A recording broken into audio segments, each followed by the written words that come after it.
ಅರಮನೆಗಳ ನಗರಿ ಮೈಸೂರು ಅಂದಾಕ್ಷಣ ನಮಗೆ ನೆನಪಿಗೆ ಬರೋದು ನಾಡಹಬ್ಬ ದಸರಾ. ಈ ಸಂಭ್ರಮದ ಕ್ಷಣಗಳನ್ನು ನೋಡೋದಕ್ಕೆ ಬರೋ ಪ್ರವಾಸಿಗರಿಗೆ ಮೈಸೂರಿನ ಸುತ್ತಮುತ್ತ ನೋಡಲು ಇರುವ ಪ್ರೇಕ್ಷಣೀಯ ಸ್ಥಳಗಳ ಬಗ್ಗೆ ಮಾಹಿತಿ ಇರೋದಿಲ್ಲ. ಇದೀಗ ನಿಮ್ಮನ್ನ ನಾವು ಶ್ರೀರಂಗಪಟ್ಟಣದ ಸುತ್ತಮುತ್ತ ಇರೋ ಕೆಲ ರಮಣೀಯ ಸ್ಥಳಗಳಿಗೆ ಕರ್ಕೊಂಡು ಹೋಗ್ತೀವಿ ನೋಡಿ.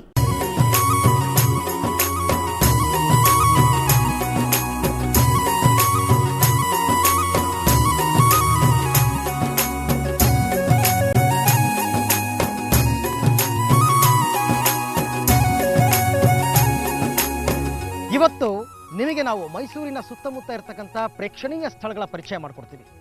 ಮೊದಲಿಗೆ ನಾವು ಬಂದಿರತಕ್ಕಂಥದ್ದು ಕೆರೆ ತೊಣ್ಣೂರು ಅಂತಕ್ಕಂಥ ಪ್ರದೇಶ. ಮೈಸೂರಿನಿಂದ ಸುಮಾರು 30 ಕಿಲೋಮೀಟರ್ ದೂರದಲ್ಲಿ ಇರತಕ್ಕಂಥ ತೊಣ್ಣೂರು ಅಂತಕ್ಕಂಥ ಗ್ರಾಮ. ಆ ಗ್ರಾಮದ ಪಕ್ಕದಲ್ಲೇ ನೈಸರ್ಗಿಕವಾಗಿ ನಿರ್ಮಿತವಾದಂತಹ ಒಂದು ಕೆರೆ, ಅದು ಕೆರೆ ತೊಣ್ಣೂರು. ಇದನ್ನ ನ್ಯಾಚುರಲ್ ರಿಸರ್ವಾಯರ್ ಅಂತ ಕೂಡ ಕರೀತಾರೆ. ನೈಸರ್ಗಿಕವಾದ ಅಣೆಕಟ್ಟು ಅಂತಲೂ ಹೇಳ್ಬೋದು. ಆ ಅಣೆಕಟ್ಟಿನ ಪಕ್ಕದಲ್ಲಿ ಇರತಕ್ಕಂಥದ್ದು ಈ ಕೆರೆ ತೊಣ್ಣೂರು. ಆದರೆ ಪ್ರವಾಸೋದ್ಯಮ ಇಲಾಖೆಯಿಂದ ತೀವ್ರ ನಿರ್ಲಕ್ಷ್ಯಕ್ಕೆ ಒಳಗಾಗಿರ್ತಕ್ಕಂಥ ಸ್ಥಳ ಇದು. ಆದರೆ ಇಲ್ಲಿಗೆ ಬರ್ತಕ್ಕಂಥವರು ಪ್ರತಿಯೊಬ್ಬರು ಕೂಡ ತುಂಬ ಎಂಜಾಯ್ ಮಾಡ್ಕೊಂಡು ಹೋಗ್ತಾರೆ. ಸ್ವಲ್ಪ ಪ್ರವಾಸೋದ್ಯಮ ಇಲಾಖೆಯವರು ಸ್ವಲ್ಪ ಗಮನ ಹರಿಸಿದ್ರು ಕೂಡ ಇದು ಅತ್ಯುತ್ತಮ ಪ್ರವಾಸಿ ತಾಣ ಆಗೋದರಲ್ಲಿ ಸಂಶಯನೇ ಇಲ್ಲ. ಕೆರೆ ತೊಣ್ಣೂರು ನಿಮಗಾಗಿ.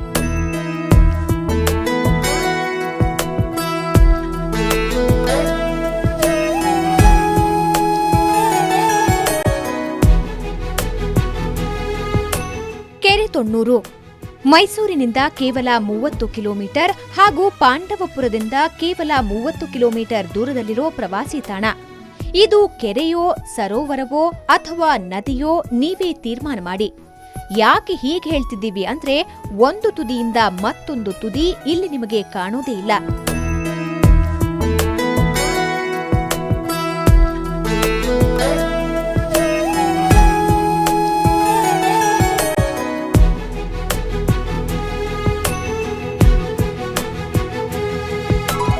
ಇಷ್ಟು ಬೃಹತ್ತಾದ ಹಾಗೂ ವಿಶಾಲವಾದ ಕೆರೆ ಅಪರೂಪ ಅಂದ್ರೆ ತಪ್ಪಾಗಲಾರದು.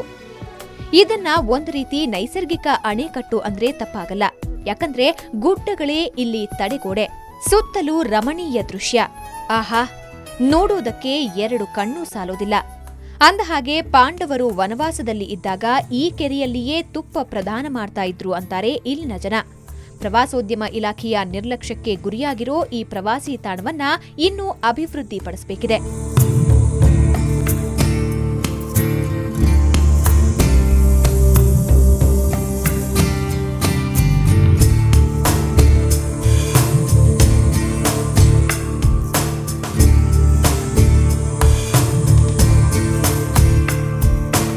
ಇಲ್ಲಿ ನೀವು ಕಾಣ್ತಾ ಇರೋ ಬೆಟ್ಟದ ಹೆಸರು ಕುಂತಿ ಬೆಟ್ಟ.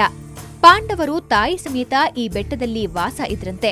ಕುಂತಿ ಒನಕೆಯಲ್ಲಿ ಭತ್ತವನ್ನ ಕುಟ್ಟಿ ಅಕ್ಕಿ ಮಾಡಿ ತನ್ನ ಮಕ್ಕಳಿಗೆ ಅಡುಗೆ ಮಾಡಿ ಬಡಿಸ್ತಾ ಇದ್ಲಂತೆ.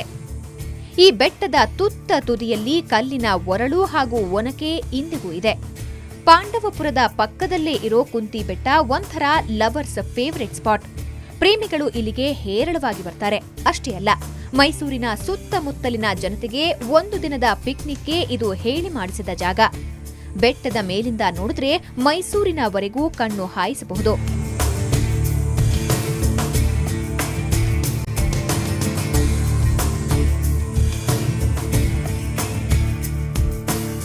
ಈಗ ನಾವು ಬಂದಿರೋದು ಬಾಬುರಾಯನ ಕೊಪ್ಪಲಿನ ಸಮೀಪ ಇರೋ ಕರಿಘಟ್ಟ ಸ್ಥಳಕ್ಕೆ.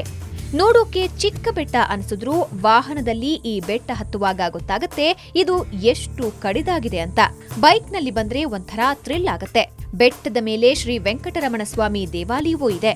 ಹಬ್ಬ ಹರಿದಿನಗಳಲ್ಲಿ ಇಲ್ಲಿ ವಿಶೇಷ ಪೂಜೆ ನಡೆಯುತ್ತೆ. ಅಂದ್ಹಾಗೆ ಇದು ಕೂಡ ಲವರ್ಸ್ ಫೇವರೇಟ್ ಸ್ಪಾಟ್.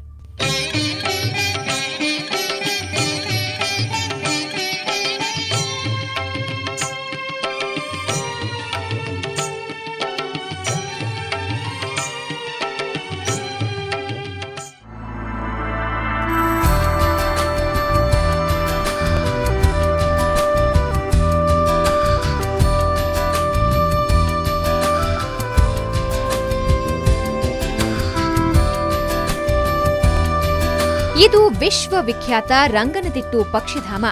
ಪ್ರಕೃತಿ ದತ್ತವಾದ ಪಕ್ಷಿಧಾಮ ಅಂದ್ರೆ ತಪ್ಪಾಗಲಾರದು. ಡಿಸೆಂಬರ್ನಿಂದ ಜೂನ್ವರೆಗೂ ಇಲ್ಲಿಗೆ ಭೇಟಿ ಕೊಡಬಹುದು. ಸಂತಾನೋತ್ಪತ್ತಿಗಾಗಿ ದೇಶ ವಿದೇಶಗಳ ಸಾವಿರಾರು ವಿಧದ ಪಕ್ಷಿಗಳು ಇಲ್ಲಿಗೆ ವಲಸೆ ಬಂದು ಅಕ್ಟೋಬರ್ ವೇಳೆಗೆ ಮತ್ತೆ ತಮ್ಮ ತಮ್ಮ ತವರಿಗೆ ಮರಳುತ್ತವೆ.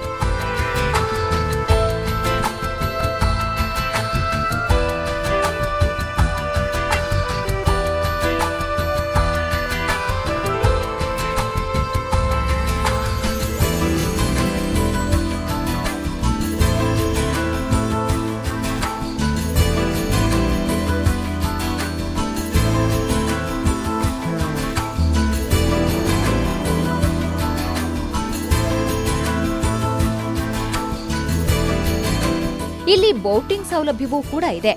ಒಂದು ಸುತ್ತು ಬೋಟಿಂಗ್ ಹೋದ್ರೆ ಪಕ್ಷಿ ಹಾಗೂ ಮೊಸಳೆಗಳನ್ನ ಬಹಳ ಹತ್ತಿರದಿಂದ ನೋಡಬಹುದು.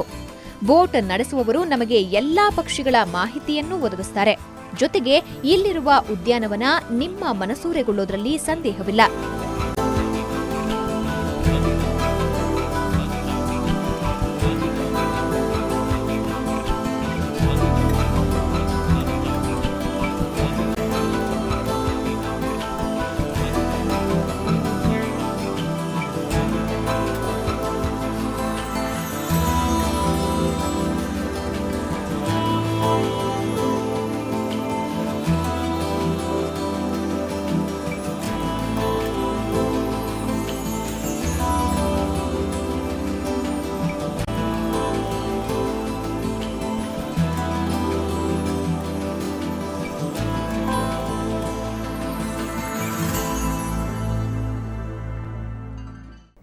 ನವರಾತ್ರಿ ಪ್ರಯುಕ್ತ ನವದುರ್ಗಿಯರ ದರ್ಶನ ಮಾಡಿಸಲಿದ್ದಾರೆ ಖ್ಯಾತ ಜ್ಯೋತಿಷಿ ವೇದಾಂತಿ ಗೋಪಾಲಕೃಷ್ಣ ಶಂಭು ಪಂಡಿತರು. ಇವತ್ತು ಅವರು ಯಾವ ದೇವಾಲಯವನ್ನ ತೋರಿಸ್ತಾರೆ ಅನ್ನೋದನ್ನ ನೋಡೋಕ್ಕೂ ಮೊದಲು ಒಂದು ಸಣ್ಣ ಬ್ರೇಕ್.